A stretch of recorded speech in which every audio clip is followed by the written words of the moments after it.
অর্থনীতি প্রথম পত্রের প্রথম অধ্যায়টার নামই হচ্ছে মৌলিক অর্থনৈতিক সমস্যা এবং এর সমাধান। তাহলে অর্থনীতি শুরুই হয়েছে কিন্তু সমস্যা দিয়ে।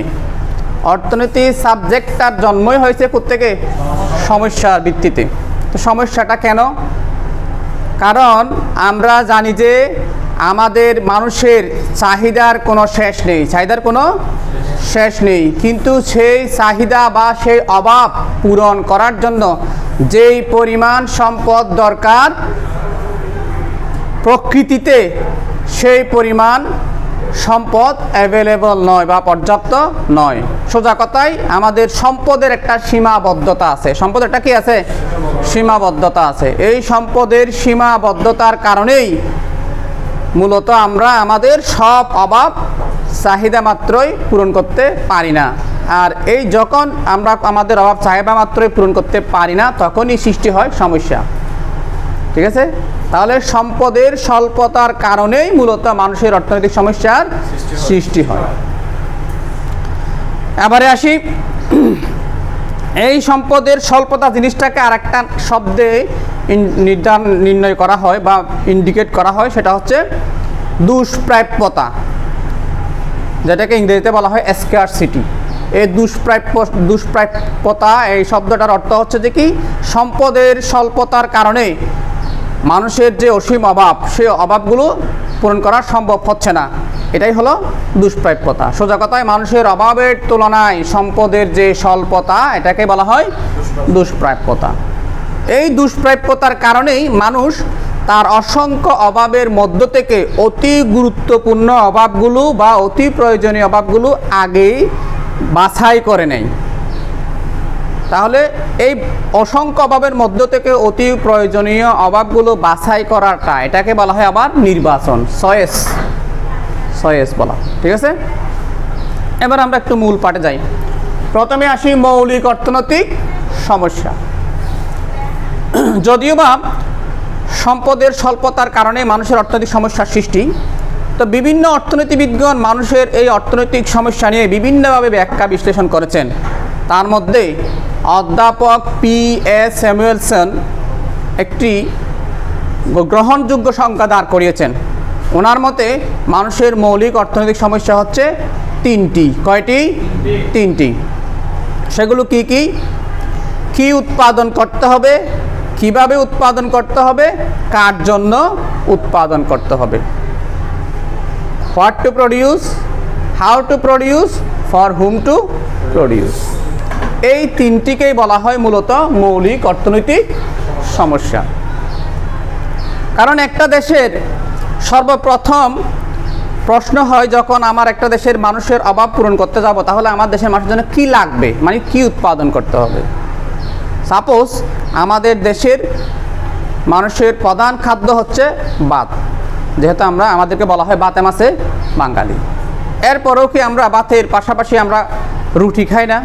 তাহলে ভাত ধান থেকে আসে, রুটি গম থেকে আসে। যেহেতু আমরা ভাত প্রধান খাদ্য হিসেবে বেছে নিয়েছি, তাহলে ধান বেশি উৎপাদন করতে হবে। আর পাশাপাশি আমরা যেহেতু রুটিও খাই, তাহলে প্রয়োজনের তুলনায় কম আকারে হলেও গম উৎপাদন করতে হবে। তাহলে এখন আমি কি উৎপাদন করব, কি ধান উৎপাদন করব না গম উৎপাদন করব, এটা নির্ধারণ করা হলো এক নাম্বার সমস্যা, কি উৎপাদন করতে হবে। তারপরে আসি কীভাবে উৎপাদন করতে হবে। ধরে নিলাম আমাদের দেশের মানুষের প্রধান উপাদান হিসেবে আমরা ধানই বেশি উৎপাদন করব, গম কম উৎপাদন করব। প্রথমটা একটা নির্ধারণ হলো। এরপরে সৃষ্টি হবে এটা কিভাবে উৎপাদন করতে হবে। এখন উৎপাদনের জন্য অনেকগুলো পদ্ধতি আছে, তার মধ্যে এখানে দুটি পদ্ধতির কথা আমরা যদি বলি, একটা হচ্ছে শ্রম নির্ভর আর একটা হচ্ছে মূলধন নির্ভর পদ্ধতি। যে দেশে শ্রমিক সংস্থা, সেই দেশ শ্রম নির্ভর পদ্ধতি উৎপাদন করবে, আর যে দেশে মূলধন সংস্থা, সেই দেশ মূলধন নির্ভর পদ্ধতিতে উৎপাদন করবে। অর্থাৎ যে দেশে শ্রমিক অ্যাভেলেবল, সে দেশ শ্রম নির্ভর পদ্ধতিতে উৎপাদন করবে, আর যে দেশে মূলধন অ্যাভেলেবল, সে দেশ মূলধন নির্ভর পদ্ধতিতে উৎপাদন করবে। ধরে নিলাম আমাদের দেশে শ্রমিক অ্যাভেলেবল, তাহলে আমরা শ্রম নির্ভর পদ্ধতিতে উৎপাদন করব। আর যদি উন্নত বিশ্বের কথা চিন্তা করি, আমেরিকার কথা বলি, তারা মূলধন নির্ভর পদ্ধতিতে উৎপাদন করবে। তাহলে এই গেল কীভাবে উৎপাদন করবে। তারপরে আসি কার জন্য উৎপাদন করব। কার জন্য বলতে আমরা তো মানুষের জন্যই উৎপাদন করব, কিন্তু এরপরও পৃথিবীর প্রত্যেকটা রাষ্ট্রে মানুষের মধ্যে আবার শ্রেণীবিভাগ আছে। অর্থনৈতিক দৃষ্টিকোণ থেকে সেই শ্রেণী বিভাগগুলোকে আমরা যদি বলি একটা ধনী শ্রেণী আর একটা গরিব শ্রেণী, ঠিক আছে। এখন আমি যে দ্রব্যটা উৎপাদন করতে যাব সেই দ্রব্যের গ্রাহক যারা, তারা যদি বেশিরভাগই যদি ধনী হয় তাহলে আমাকে দ্রব্যটা উৎপাদন করতে হবে ধনীদের জন্য বেশি পরিমাণে আর গরিবদের জন্য কম পরিমাণে। আর যদি সেই দ্রব্যের গ্রাহক বেশিরভাগই যদি গরিব শ্রেণী হয় তাহলে আমাকে উৎপাদন করতে হবে কি গরিবদের জন্য বেশি পরিমাণে আর ধনীদের জন্য কম পরিমাণে। তাহলে এই গেল কার জন্য উৎপাদন করতে হবে। তাহলে আমরা মৌলিক অর্থনৈতিক সমস্যা কয়টি পেলাম? 3টি। অধ্যাপক P.A. স্যামুয়েলসনের মতে মৌলিক অর্থনৈতিক সমস্যা হচ্ছে 3টি। কি কি? কি উৎপাদন করতে হবে, কিভাবে উৎপাদন করতে হবে, কার জন্য উৎপাদন করতে হবে। হাউ টু প্রডিউস, প্রথমে হোয়াট টু প্রডিউস, তারপর হাউ টু প্রডিউস, তারপর হচ্ছে ফর হুম টু প্রডিউস। এই গেল মৌলিক অর্থনৈতিক সমস্যা। তারপরে আসেন এই মৌলিক অর্থনৈতিক সমস্যাগুলোর আবার সমাধান কি হবে। মৌলিক অর্থনৈতিক সমস্যাগুলোর সমাধান করতে গিয়েই অর্থনীতিবিদদের গবেষণায় উঠে আসছে 4টি প্রক্রিয়া। কয়টি প্রক্রিয়া? 4টি প্রক্রিয়া। কি কি? যেহেতু অর্থনীতিতে অভাব দিয়েই অর্থনীতির সৃষ্টি, তাহলে সেই অভাব পূরণ করতে গেলে যে জিনিসটা নাই সেই জিনিসটা যদি আমি মিটাতে চাই, বুক করতে চাই, তাহলে আমাকে সেটা প্রথমে কী করতে হবে? উৎপাদন করতে হবে। তাহলে অর্থনৈতিক সমস্যা সমাধানের প্রথম প্রক্রিয়া হচ্ছে কি? উৎপাদন। প্রথম প্রক্রিয়াটা কি? উৎপাদন। এরপরে আসি, হয়তো একটা দেশ, সাপোজ বাংলাদেশের কথা বলি, বাংলাদেশে পর্যাপ্ত পরিমাণে গার্মেন্টস শিল্প আছে, অর্থাৎ এখানে তৈরি পোশাক উৎপাদন হয়, ঠিক আছে, বা আরও অন্যান্য দ্রব্য প্রোডাকশন হয়। কিন্তু এরপরেও আমরা কি বলতে পারবো যে আমাদের দেশের সব দ্রব্য একেবারে আমরা স্বয়ংসম্পূর্ণ নয়। বিশেষ করে মেশিনারিজ দ্রব্য যেগুলো, এগুলো তো বেশিরভাগই আমরা কি করি? বিদেশ থেকে আমদানি করে নিয়ে আসি। তাহলে এক দেশে যখন সব দ্রব্যে উৎপাদনে স্বয়ংসম্পূর্ণতা অর্জন করতে পারে না, তখন সে অবশ্যই পার্শ্ববর্তী অন্য রাষ্ট্র থেকে আমদানি করে আনবে।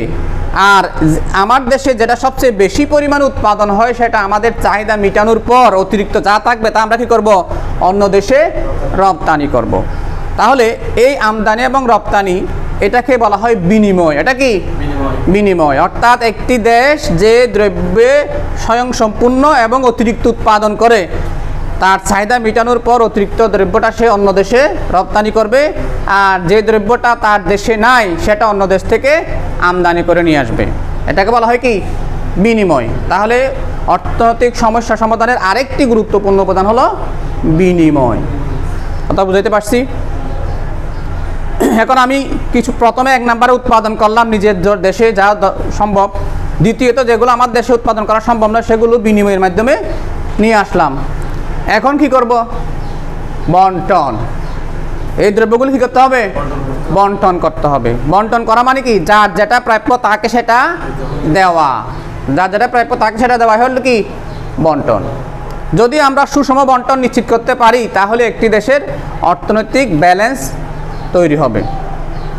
তাহলে বন্টনের ক্ষেত্রে গিয়ে আমরা আগে থেকে জানি উৎপাদনের জন্য 4টি উপকরণ কাজ করে। কয়টি উপকরণ কাজ করে? কি কি? ভূমি, শ্রম, মূলধন এবং সংগঠন। উৎপাদনের উপকরণ কয়টি? 4টি। তাহলে এই 4টি উপকরণ যারা উৎপাদন ক্ষেত্রে কাজ করেছে, 4টি উপকরণ, তাদেরকে যথাযথ প্রাপ্যটা দেওয়াটাই হলো বন্টন। যেমন ভূমিকে কি দিতে হবে? কি? খাজনা। আমি যে ভূমিটা ব্যবহার করে ফসল উৎপাদন করেছি সেই ভূমির খাজনা দিতে হবে। শ্রমিককে দিতে হবে কি? মজুরি। মূলধনকে দিতে হবে তার সুদ, এবং সংগঠনকে দিতে হবে তার মুনাফা। তাহলে এই 4টি উপাদানকে যার যেটা প্রাপ্য সেটা প্রদান করাকে বলা হয় কি? বন্টন। তাহলে আমি উৎপাদন করলাম, বিনিময় করলাম, বন্টনও করে দিলাম। এখন সর্বশেষ আরেকটা প্রক্রিয়া আছে, সেটা হচ্ছে কি? এত কিছু যে করছি উদ্দেশ্যটা কি? ভোগ করা।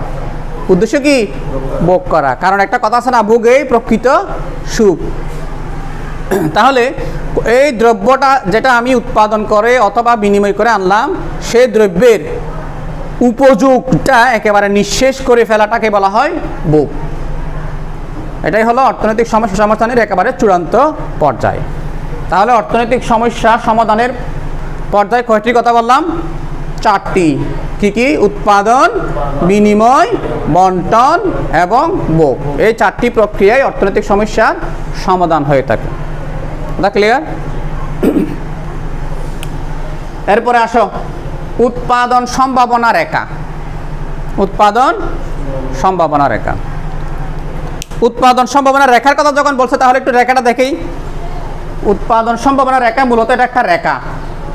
একদিকে যে বললাম ধরে নিলাম একদিকে গম আর একদিকে কি ধান। তাহলে এটা এমন একটি রেখা যে রেখার বিভিন্ন বিন্দুতে দুটি দ্রব্যের সম্ভাব্য উৎপাদন সম্মিশ্রণ নির্দেশ করে। এই যে মনে করলাম এখানে 4টি বিন্দু, বিন্দু 4টি হচ্ছে কি এ বি সি ডি। তাহলে এটাকে ধরে নিলাম 100, এটাকে ধরে নিলাম 120, এটাকে ধরে নিলাম 150।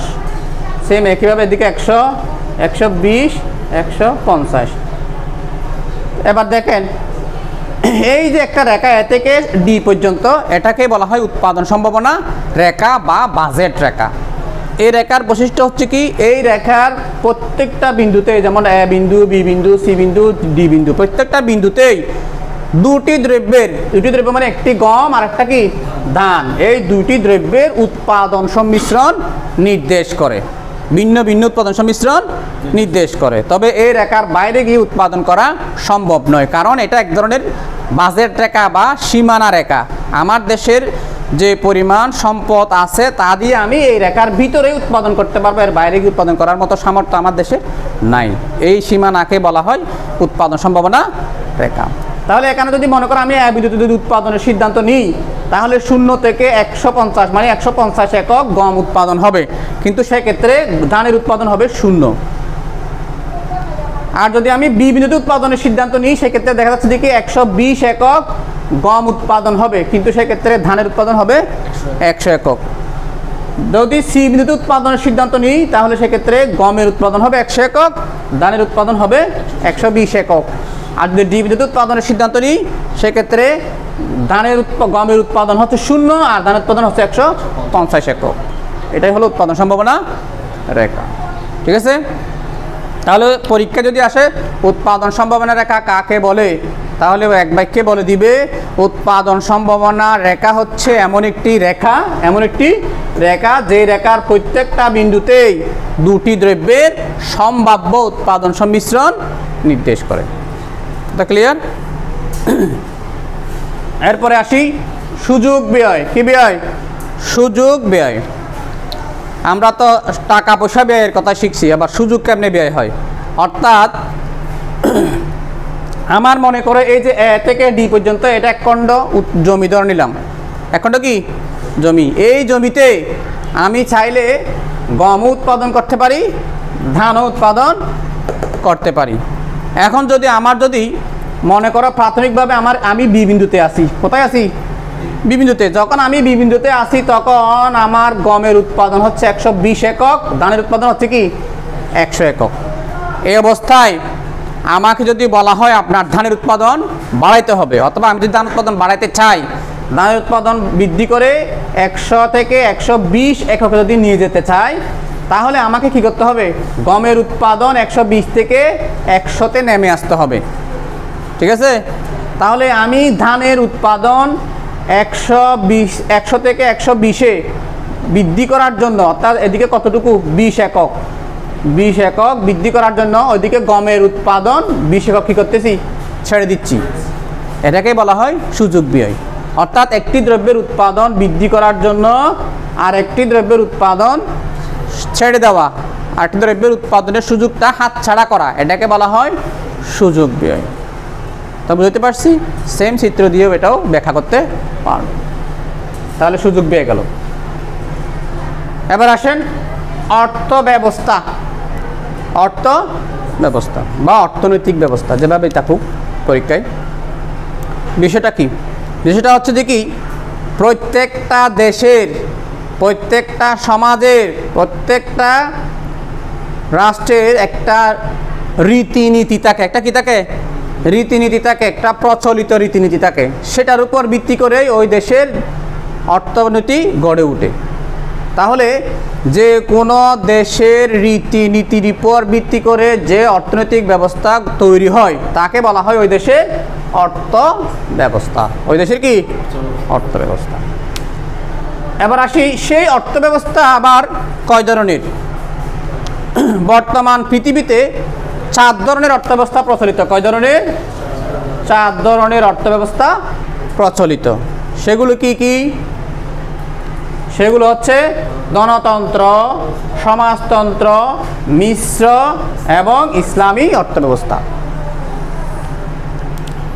তাহলে প্রথমে আসি, ধনতান্ত্রিক অর্থব্যবস্থা কাকে বলে? Capitalistic economy. ক্যাপিটালিস্টিক ইকোনমির কথা যখন তুমি বলতে যাবে তখন তুমি মেমোরিতে একটা বিষয় সেট করে রাখবে। গণতন্ত্র মানে হচ্ছে ব্যক্তি স্বাধীনতা, প্রাইভেট সেক্টর। কি সেক্টর? প্রাইভেট। আর প্রাইভেট সেক্টর মানে এক্ষেত্রে ব্যক্তি উৎপাদন এবং ভোগের ক্ষেত্রে সম্পূর্ণ স্বাধীন, সরকার কোনো ধরনের হস্তক্ষেপ করে না, সরকার শুধু জনগণের নিরাপত্তা প্রদান করে থাকে, সরকার সরাসরি উৎপাদনে অংশগ্রহণ করে না। ব্যক্তি যা খুশি উৎপাদন করতে পারে, যা খুশি যত খুশি ভোগ করতে পারে। এই ধরনের অর্থব্যবস্থাকে বলা হয় কি? গণতান্ত্রিক অর্থব্যবস্থা। এই অর্থব্যবস্থায় বাজারে যে দ্রব্যটা কেনা বেচা হবে, এই কেনা বেচার ক্ষেত্রে একটা দাম আছে না, সেই দামটা কিভাবে নির্ধারিত হবে? সেই দামটা নির্ধারিত হবে স্বয়ংক্রিয়ভাবে। কিভাবে? স্বয়ংক্রিয়ভাবে মানে কি? দর কষাকষির মাধ্যমে। দর কষাকষির মাধ্যমে, অর্থাৎ ক্রেতা একটা বলবে, বিক্রেতা আর একটা বলবে, এভাবে দর কষাকষির মাধ্যমে দ্রব্যের দামটা নির্ধারিত হলে তাকে বলা হয় কি? স্বয়ংক্রিয় দাম ব্যবস্থা। ঠিক আছে? এই অর্থব্যবস্থার আর একটা গুরুত্বপূর্ণ বৈশিষ্ট্য হচ্ছে, এক্ষেত্রে সম্পদের মালিক রাষ্ট্র নয়, সম্পদের মালিক হচ্ছে কি? ব্যক্তি। ঠিক আছে?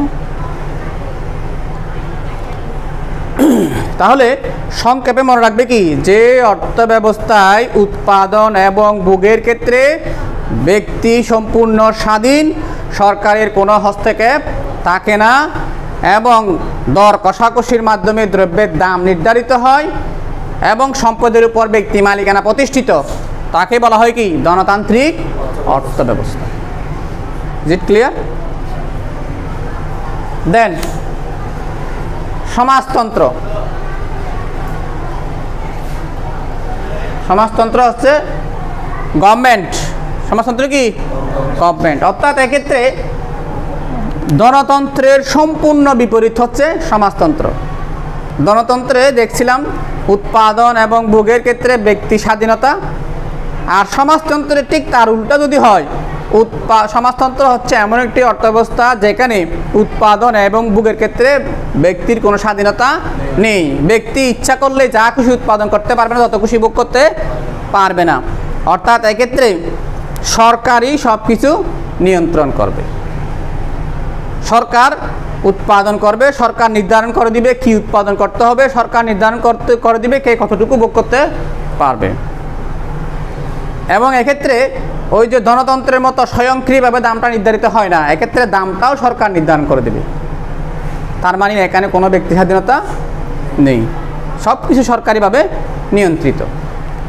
তাহলে যে অর্থব্যবস্থায় উৎপাদন এবং ভোগের ক্ষেত্রে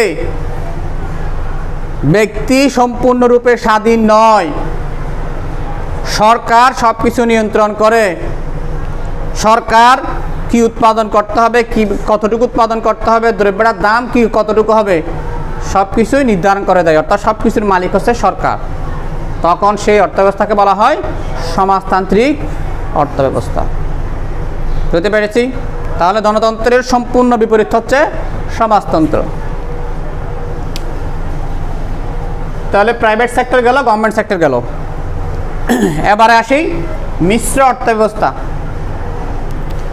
এখন একেবারে যখন প্রথম দিকে আমরা দেখলাম গণতন্ত্রের সব ব্যক্তি স্বাধীনতা বিদ্যমান, সরকারের কোনো হস্তক্ষেপ থাকে না, সেক্ষেত্রেও একটা সমস্যার সৃষ্টি হয়। আবার যদি সব ক্ষেত্রে শুধু সরকারি মালিকানায় বিদ্যমান হয়, ব্যক্তির কোনো স্বাধীনতা না থাকে, তাহলে সেখানেও সমস্যার সৃষ্টি হয়। এই সমস্যাগুলোকে বাদ দিয়ে গণতন্ত্র এবং সমাজতন্ত্রের ভালো ভালো দিকগুলোকে নিয়ে আরেকটা নতুন অর্থব্যবস্থা তৈরি করা হয়েছে, সেটাকে বলা হয় কি মিশ্র অর্থব্যবস্থা। সেটাকে বলা হয় মিশ্র অর্থব্যবস্থা। তাহলে মিশ্র অর্থব্যবস্থা কাকে বলে? গণতন্ত্র এবং সমাজতন্ত্রের খারাপ দিকগুলো পরিহার করে ভালো দিকগুলো গ্রহণ করে উভয় অর্থব্যবস্থার সমন্বয়ে নতুন যে অর্থব্যবস্থা সৃষ্টি করা হয়েছে তাকে বলা হয় মিশ্র অর্থব্যবস্থা। তাহলে যেহেতু সমাজতন্ত্র যেহেতু গণতন্ত্র এবং সমাজতন্ত্রের সংমিশ্রিত রূপ, এক্ষেত্রে প্রাইভেট সেক্টর এবং গভর্নমেন্ট সেক্টর দুটারই কি আছে? সংমিশ্রণ আছে। অর্থাৎ উৎপাদন এবং ভোগের ক্ষেত্রে সরকারি মালিকানাও বিদ্যমান, বেসরকারি মালিকানাও বিদ্যমান। যেমন আমাদের দেশের কথা যদি বলি, আমাদের দেশে সরকারি স্কুল কলেজও আছে, বেসরকারি স্কুল কলেজও আছে, সরকারি হাসপাতালও আছে, বেসরকারি হাসপাতালও আছে।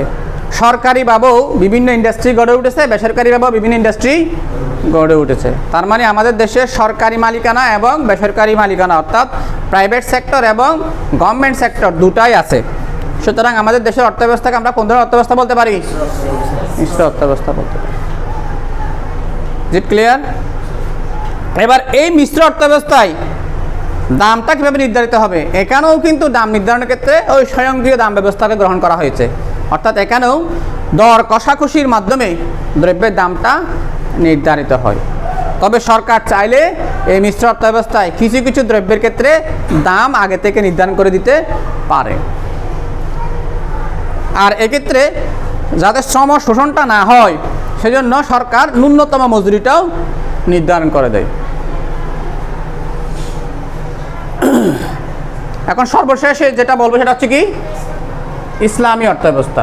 তার আগে একটু বলে দিই, এই গণতন্ত্র, সমাজতন্ত্র এবং মিশ্র এই তিনটাকে একত্রে বলা হয় প্রচলিত অর্থব্যবস্থা। কি ব্যবস্থা?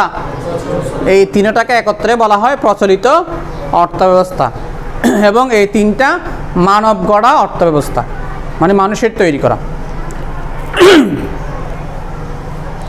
এরপরে যেটা আছে সেটা হচ্ছে কি ইসলামী অর্থব্যবস্থা। ইসলামী অর্থব্যবস্থা এটা কোনো মানব গড়া অর্থব্যবস্থা নয়। তাহলে কি? ইসলামী শরীয়তের ভিত্তিতে, ইসলামী শরীয়তের ভিত্তিতে যে অর্থব্যবস্থা পরিচালিত হয় তাকে বলা হয় কি ইসলামী অর্থব্যবস্থা। অর্থাৎ এক্ষেত্রে কোরআন এবং সুন্নাহর ভিত্তিতে, কোরআন, সুন্নাহ, ইজমা, কিয়াস এই চারটা ইসলামী শরীয়তের উৎসের ভিত্তিতেই এই অর্থব্যবস্থাটা পরিচালিত হয়। এক্ষেত্রে আমরা প্রচলিত তিনটি অর্থব্যবস্থার মধ্যে সম্পদের মালিকানা হিসাব করেছি, কোনো জায়গায় সরকার, কোনো জায়গায় ব্যক্তি। আর ইসলামী অর্থব্যবস্থায় সম্পদের মালিক একমাত্র আল্লাহ। পৃথিবীতে যা কিছু আছে সব কিছুর মালিক একমাত্র কে? আল্লাহ। আর আমরা এই পৃথিবীতে আল্লাহর প্রেরিত প্রতিনিধি হিসাবে এই সম্পদগুলো ভোগ করতেছি কিছুদিনের জন্য। যেমন আপনার 10 বিঘা জমি আছে, আপনি সেগুলো বুক করতেছেন, আপনার তো নির্দিষ্ট হায়াত শেষ, আপনি জমির জায়গা রয়ে গেছে, আপনি আবার চলে গেলেন, যেখান থেকে এসেছেন সেখান থেকেই চলে গেলেন। তাহলে ইসলামী অর্থব্যবস্থায় সম্পদের মালিক হচ্ছে একমাত্র আল্লাহ। আর একটা বিষয় হচ্ছে যে কি এই প্রচলিত তিনটি অর্থব্যবস্থায় সুদের ব্যাপারে কোনো নিষেধাজ্ঞা নাই, কিন্তু ইসলামী অর্থব্যবস্থায় সুদকে সম্পূর্ণরূপে হারাম করা হয়েছে। এখানে কোরআনের মধ্যে একটি আয়াত আসছে, সেটা হচ্ছে কি বিসমিল্লাহির রহমানির রহিম ওয়াহালাল্লাহুল বাইয়া ওয়া হাররামার রিবা। অর্থাৎ এক্ষেত্রে আল্লাহ বলছেন যে কি ব্যবসা হচ্ছে হালাল আর সুদ হচ্ছে সম্পূর্ণ হারাম। অর্থাৎ ইসলামী অর্থব্যবস্থা হালাল হারামের ভিত্তিতে পরিচালিত একটি অর্থব্যবস্থা। কথা ক্লিয়ার? তারপরে এখানে আরও একটা বিষয় আছে, যেটা হচ্ছে কি জাকাত, ফিতরা, জিজিয়া যেগুলো প্রচলিত অর্থব্যবস্থার মধ্যে নাই। তাহলে এই প্রচলিত তিনটি অর্থব্যবস্থার সাথে ইসলামী অর্থব্যবস্থা অনেকগুলো পার্থক্য রয়েছে, অনেকগুলো পার্থক্য রয়েছে। তবে একটা কমন মিল আছে, সেটা হচ্ছে কি দাম ব্যবস্থা। আমি বারবার প্রত্যেকটা অর্থনৈতিক ব্যবস্থার দাম ব্যবস্থার কথা তোমাদের সামনে তুলে ধরছি, কারণ দাম ব্যবস্থা নিয়ে আলাদা করে প্রশ্ন হয়। তাহলে ইসলামী অর্থব্যবস্থায় দাম ব্যবস্থাটা কীরকম হবে? ইসলামী অর্থব্যবস্থায়ও দাম ব্যবস্থা হবে স্বয়ংক্রিয়, মানে দর কষাকষির মাধ্যমে দামটা নির্ধারিত হবে। তবে এক্ষেত্রে অতিরিক্ত মুনাফা করাকে ইসলামী অর্থনীতিতে সম্পূর্ণরূপে নিষেধ করা হয়েছে, হারাম করা হয়েছে। অতিরিক্ত মুনাফা মানে এখন আমরা প্রচলিত সমাজে এই দ্রব্যমূল্যের ঊর্ধ্বগতিতে যদি আমরা বিচার বিশ্লেষণ করি, তাহলে তার মধ্যে দেখা যাবে বেশিরভাগ দ্রব্যের দাম বৃদ্ধির পিছনে অতিরিক্ত মুনাফা অন্যতম কারণ।